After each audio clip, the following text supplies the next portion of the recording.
Pemandangan cucian numpuk, debu di lantai, rumah berantakan habis pulang mudik aja udah horor kan? Tapi itu nggak seberapa dibanding yang dialami pemilik usaha ayam goreng di Bekasi. Dia nemuin jasad salah satu karyawannya terbagi-bagi di dalam freezer tempat dia menyimpan stok ayam. Yuk sini aku ceritain.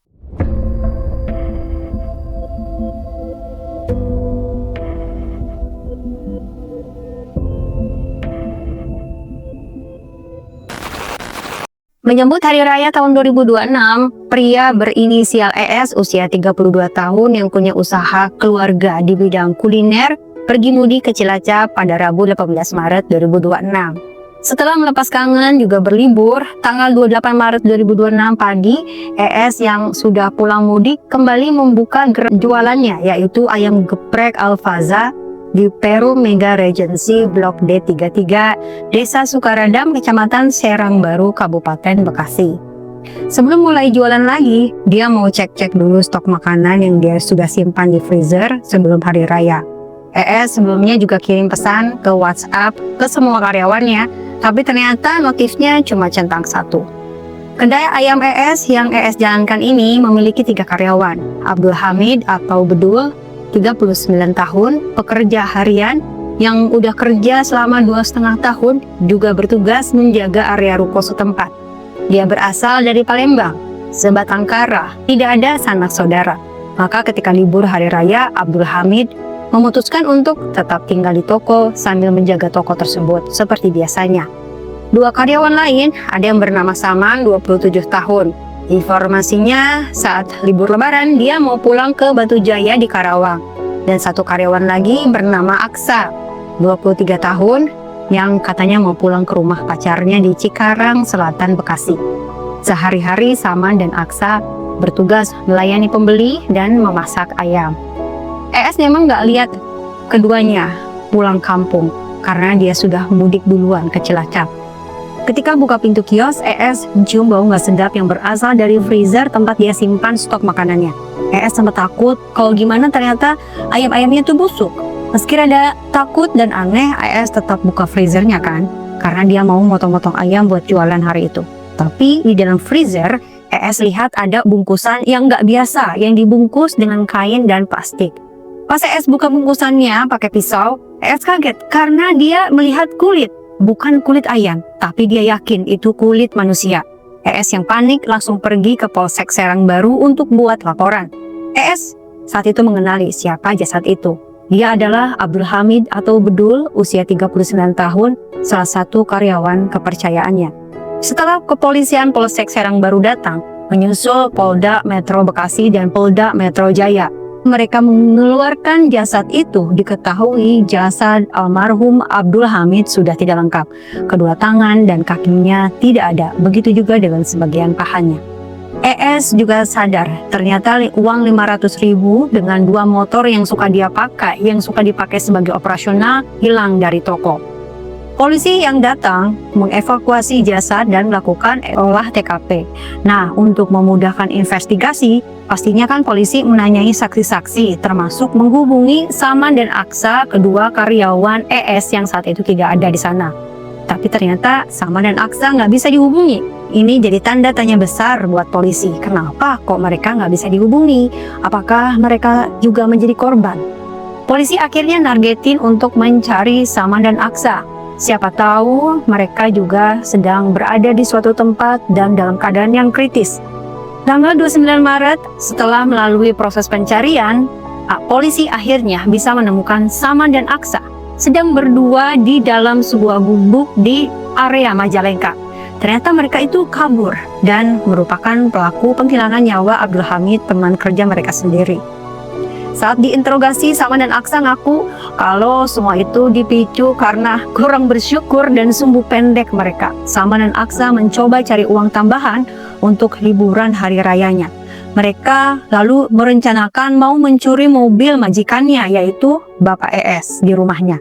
Di hari ES pulang kampung tanggal 18 Maret 2026, Saman dan Aksa mulai mengincar mobil bosnya.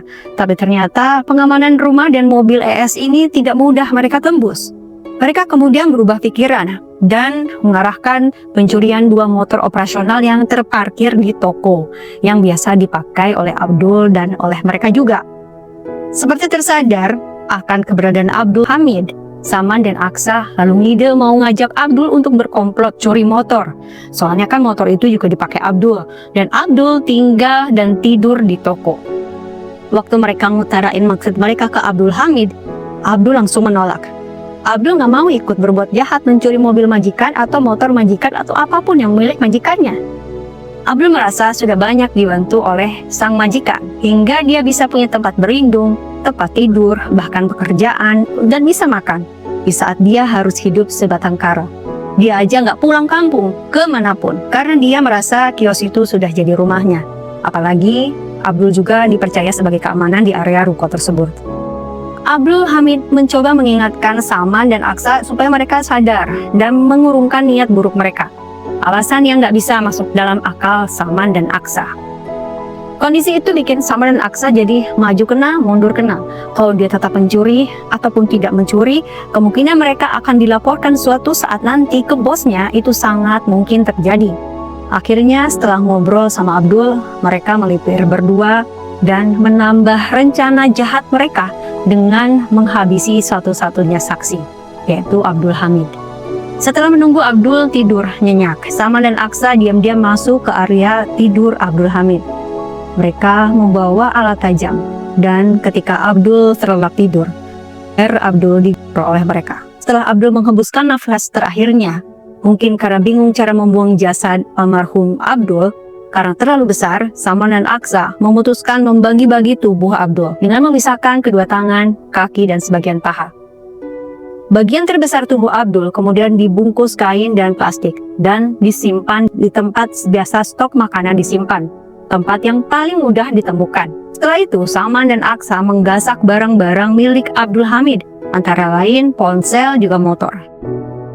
HP Abdul mereka jual secara COD pada 22 Maret 2026 kepada penada berinisial A dari Facebook seharga 450.000. Untuk kedua motor yang ada di toko, mereka jual pada 23 Maret 2026 sore, motor Vario senilai 2,3 juta dan motor Beat dijual pada malam harinya senilai 1.850.000 melalui transfer akun Dana. Setelah diinterogasi, Saman dan Aksa langsung mengakui perbuatan mereka dan memberitahukan di mana sisa tubuh almarhum Abdul Hamid berada.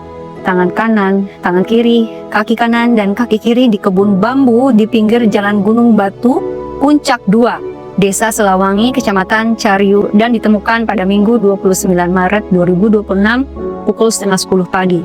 Potongan tubuh almarhum Abdul Hamid ditemukan dalam bungkusan plastik berwarna merah. Kabid Humas Polda Metro Jaya menyatakan bahwa penyidikan masih berlanjut untuk mengungkap seluruh rangkaian peristiwa serta peran masing-masing dari Saman dan Aksa. Yang pasti mereka akan menghadapi tuntutan pasal berlapis, pasal 459 junto, pasal 458 junto, pasal 479 Undang-Undang Nomor 1 Tahun 2023. Ancaman pidana hukumannya 20 tahun penjara atau pidana seumur hidup atau hukmat. Almarhum Abdul dikenal sebagai pribadi yang santun dan ramah. Warga sekitar menggambarkan Abdul Hamid sebagai sosok yang selalu membantu tetangga, tidak pernah terlibat dalam tindakan kriminal dan apa adanya. Ternyata harga yang harus dibayar karena mempertahankan niat mulia dan kebenaran itu sangat mahal. Sementara harga untuk menebus kejahatan tidak seberapa, hanya beberapa juta saja dan beberapa jam pelarian. Semoga ada pelajaran yang bisa diambil dari kisah sedih ini. Untuk kalian, para pejuang rupiah, semoga hati kalian selalu diliputi rasa syukur akan rezeki halal berapapun yang kalian terima. Balik lagi ke video simak nanti, jangan lupa like, komen, dan subscribe.